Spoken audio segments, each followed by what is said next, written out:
The world is changed. I feel it in the water. I feel it in the earth. I smell it in the air. Much that once was is lost, for none now live who remember it. Chào mừng Nị đã quay trở lại với series âm nhạc trên màn bạc. Chủ đề hôm nay của mình sẽ là Chúa Tể những chiếc nhẫn.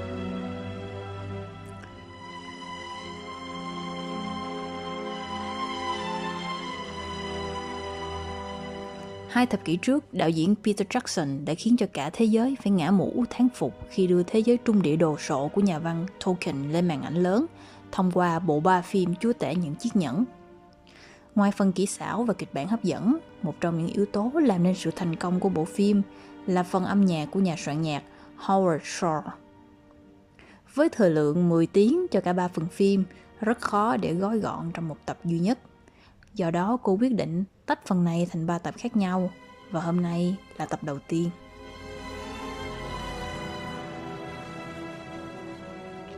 Sáng tác âm nhạc cho một bộ phim hoành tráng như Chúa Tể những chiếc nhẫn không hề đơn giản. Người nhạc sĩ phải làm sao để vừa kể được một câu chuyện phức tạp, vừa đồng thời giữ được sự thống nhất giữa các yếu tố xuyên suốt bộ phim. Để làm được điều đó, trước tiên Howard Shore cần xây dựng một dàn khung chắc chắn. Dàn khung này gồm hai yếu tố. Hãy bắt đầu với yếu tố đầu tiên, đó là ngôn ngữ.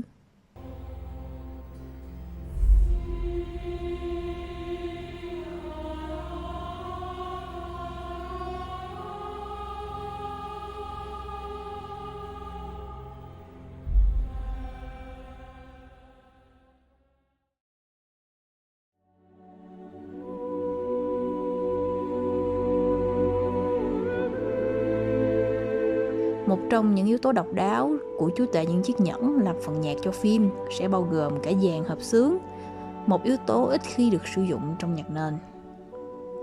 Để liên kết âm nhạc và nội dung bộ truyện, toàn bộ lời nhạc đều được sáng tác bằng những ngôn ngữ tại cõi trung địa và được chuyển thể thành âm nhạc trên màn ảnh. Howard Shore không chỉ dùng âm nhạc để miêu tả văn hóa của vùng đất này mà còn dùng âm nhạc để kết nối với thế giới bên trong phim. Một thế giới bao gồm cả sáng lẫn tối.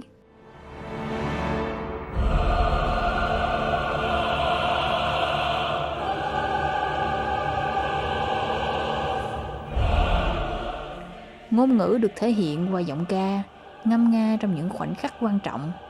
Những giọng ca này được chia thành hai thế lực đối đầu nhau trong suốt 3 phần phim. Thế lực đầu tiên là sự quyến rũ và đen tối của chiếc nhẫn, thể hiện từ khoảnh khắc quá khứ của chiếc nhẫn được tiết lộ, và sự ám ảnh của nó xuyên suốt chuyến hành trình.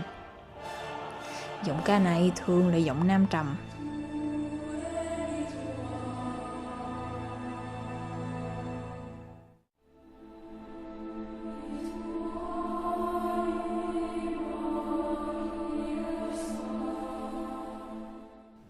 Và thế lực thứ hai là những thế lực siêu nhiên qua giọng nữ cao như tiếng hát từ thiên đường.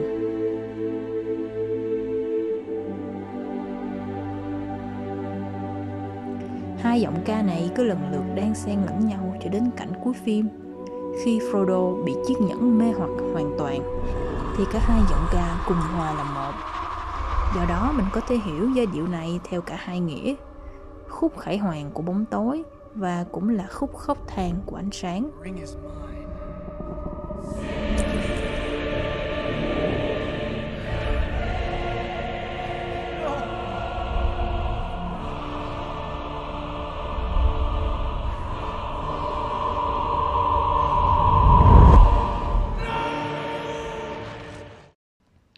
Yếu tố cơ bản thứ hai trong bộ phim mang tên Leitmotiv.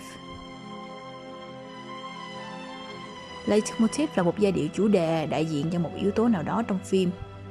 Ở đây, Shore tạo ra nhiều leitmotiv đại diện cho nhiều nhân vật và vùng đất khác nhau. Ví dụ như đây là giai điệu chủ đề mạnh mẽ của vương quốc Rohan. And Rohan will answer. Muster the Rohirrim.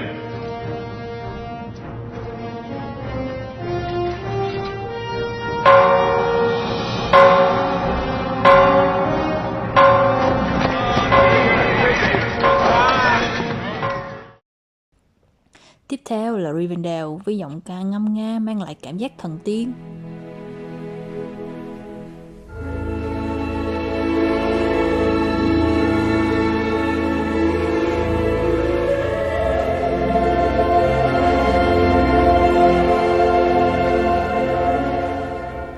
Và vùng Shire với giai điệu sáo flute trong sáng, thanh bình.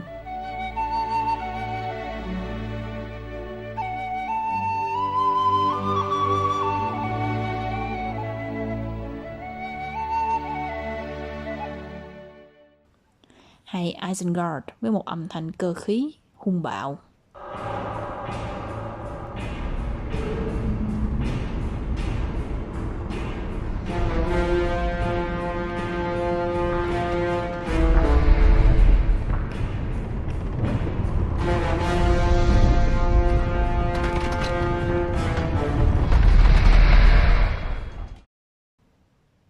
Ngoài nơi trốn ra, Howard Shore còn tạo ra những giai điệu chủ đề cho nhân vật, như bản nhạc sau dành cho Gollum, một giai điệu buồn, u ám, xen lẫn sự sợ hãi và cả sự độc ác. Một kẻ đáng thương bị ám ảnh bởi chiếc nhẫn đến mức mất đi nhân dạng và nhân tính.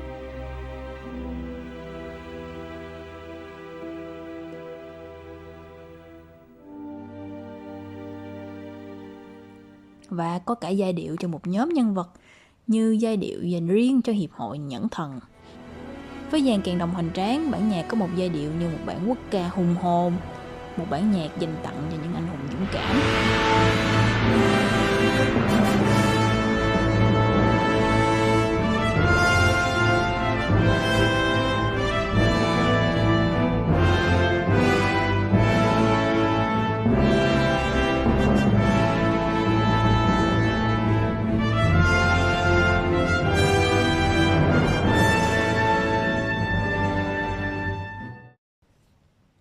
Ngoài âm nhạc cho nhân vật và nơi chốn, Howard Shore dĩ nhiên sẽ có giai điệu dành riêng cho chiếc nhẫn, nhân vật chính của bộ phim. Một giai điệu bí ẩn, đen tối được tạo ra với nhạc cụ dây. Chỉ đơn giản là một câu nhạc được lặp đi lặp lại với nhiều biến thể khác nhau, như một câu thần chú. Giai điệu này đại diện cho bản thể hiện tại của chiếc nhẫn. Tuy nhiên, chiếc nhẫn này không đơn giản như vậy. Giờ mình hãy so sánh giai điệu này với giai điệu đại diện cho chúa tể bóng tối, Sauron.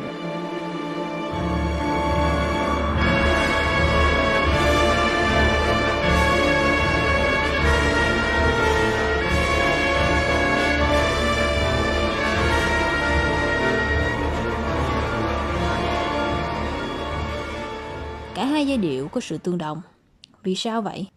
Vì như Gandalf từng nói, They are one. The ring and the Dark Lord. Do đó giai điệu của Sauron cũng chính là một gương mặt khác của chiếc nhẫn, một gương mặt đen tối và nguy hiểm. Ngoài những quyền năng đáng sợ, chiếc nhẫn còn có khả năng mê hoặc bất cứ ai chạm vào nó. Vào những lúc như vậy, mình lại có giai điệu thứ ba mang tên sự mê hoặc của nhẫn thần, với giọng ca ma mị của dàn hợp xướng na. Giai điệu như một câu thần chú nhẹ nhàng ru người ta vào giấc mộng quyền lực.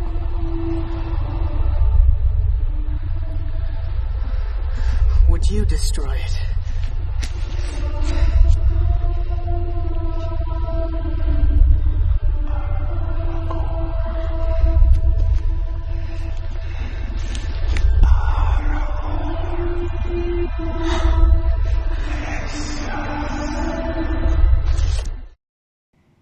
Trong khi đa số các nhân vật đều có bản nhạc riêng cho mình, thì một trong những nhân vật chính của bộ phim, Gandalf, lại không có giai điệu chủ đề. Like Gandalf doesn't have a theme in Fellowship of the Ring, but Gandalf is a messenger. He's mysterious.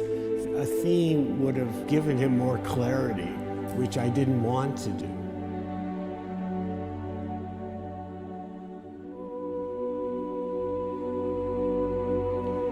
Và như vậy, Howard Shore đã có một dàn khung cho hành trình âm nhạc của riêng mình. Từ dàn khung chắc chắn này, ông bắt đầu xây dựng tuần tự từng lớp câu chuyện chồng lên nhau. Và để hiểu rõ hơn về hành trình kể chuyện này, mình hãy tiếp tục câu chuyện vào tuần sau với phần âm nhạc dành cho những quái vật trong truyền thuyết. Những sinh vật đã lui vào quên lãng nhưng vẫn sẵn sàng trở lại mỗi khi bị quấy rầy. A Balrog, a demon of the ancient